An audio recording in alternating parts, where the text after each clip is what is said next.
দাম্পত্য কলহের জেরে ঘটে যাওয়া বিভিন্ন অপরাধের খবর মাঝে মধ্যেই উঠে আসে সংবাদ মাধ্যমে। অনেক সময় সেই সমস্ত ঘটনা রীতিমতো শোরগোল পাকিয়ে দেয়। এবার তেমনই আরও একটি ঘটনা উঠে এলো প্রকাশ্যে, যেখানে স্ত্রীকে নৃশংসভাবে জানে শেষ করলো স্বামী। সাধারণ ঘরোয়া অশান্তিকে ঘিরে ঘটনার সূত্রপাত, আর সেই ঝগড়ার সময়ই রাগের চোটে স্ত্রীর মাথা নামিয়ে দিল 60 বছরের এক ব্যক্তি। তারপর নিজেই স্ত্রীর মাথা নিয়ে পৌঁছে গেল পুলিশের কাছে।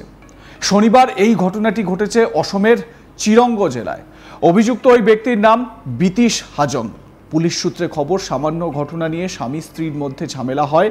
তখনই বিতীশ ধারালো অস্ত্র দিয়ে স্ত্রী বাজন্তীর মাথা নামিয়ে দেয়।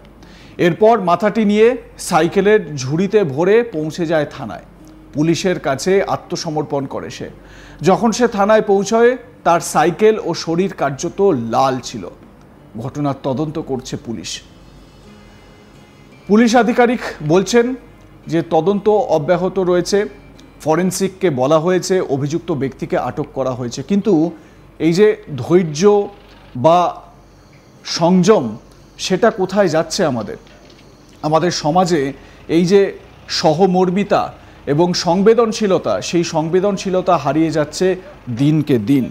না তো যে বয়সে দুজনের বলা যেতে পারে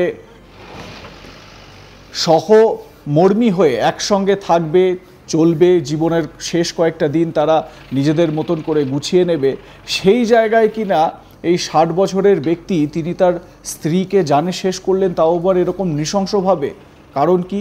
কারণ অতি ক্ষুদ্র কোনো কিছু নিয়ে একটা পারিবারিক বিবাদ বা ঝামেলা বা দাম্পত্য বিবাদ, যেটা প্রত্যেক দাম্পত্য জীবনেই ঘটে থাকে, তার জন্য এই রকম নির্মম পরিণতি।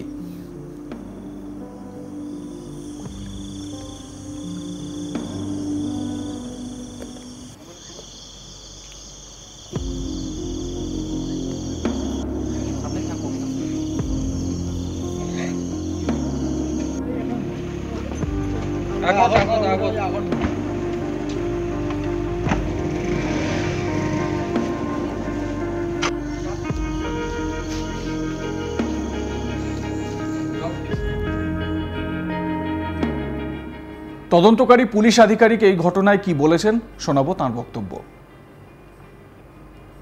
এই ক্ষেত্ৰত আমাৰ তদন্ত অব্যাহত আছে। আমি এতিয়া ইয়াৰ পৰা আমি উঠাইছোঁ, ফৰেনচিকৰ টিমো আহি পাইছে। আমাৰ তদন্ত অব্যাহত আছে। যিগৰাকীয়ে মাৰিছোঁ বুলি কৈছে তেওঁ ইতিমধ্যে থানাত আমি আটক কৰিছোঁ আৰু তেওঁ থানাত আছে। এতিয়া আমি গোটেইখিনি তদন্ত কৰিহে আচল কথাখিনি গম পোৱা যাব। ধন্যবাদ।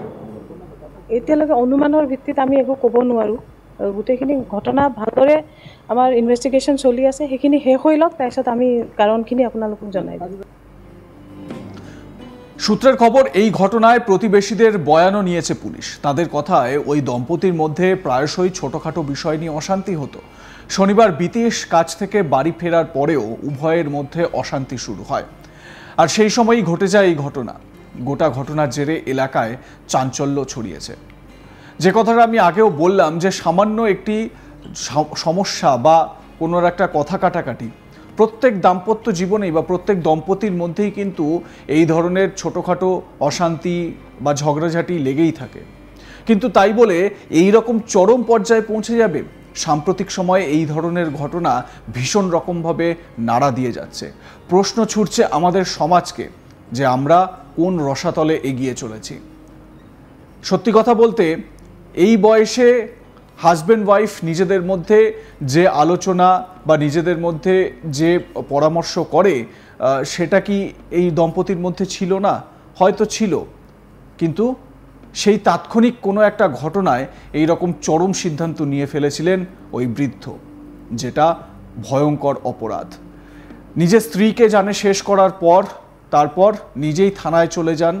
তার হাতে তার স্ত্রীর মাথা, সেটা নিয়ে থানায় যান এবং নিজে সব দোষ স্বীকার করেন। কিন্তু ঘটনা হচ্ছে যে এইভাবে আমরা বিভিন্ন সময় দেখতে পাই। সাম্প্রতিক সময়ে তৃতীয় ব্যক্তির প্রবেশে সৌরভ এবং মুস্কানের জীবন একেবারে ছন্নছাড়া হয়ে যায়। মুস্কান এবং তার প্রেমিক দুজনে মিলে তারা সৌরভকে খুন করে, সৌরভকে শেষ করে। এই ধরনের ঘটনা বারবার আমাদের প্রশ্ন জাগাচ্ছে। আপনাদের কি মতামত জানাতে ভুলবেন না। দেখতে থাকুন আজ তাক বাংলা, সাবস্ক্রাইব করুন আমাদের ইউটিউব চ্যানেলটি, বেল আইকন প্রেস করুন নোটিফিকেশন পেতে।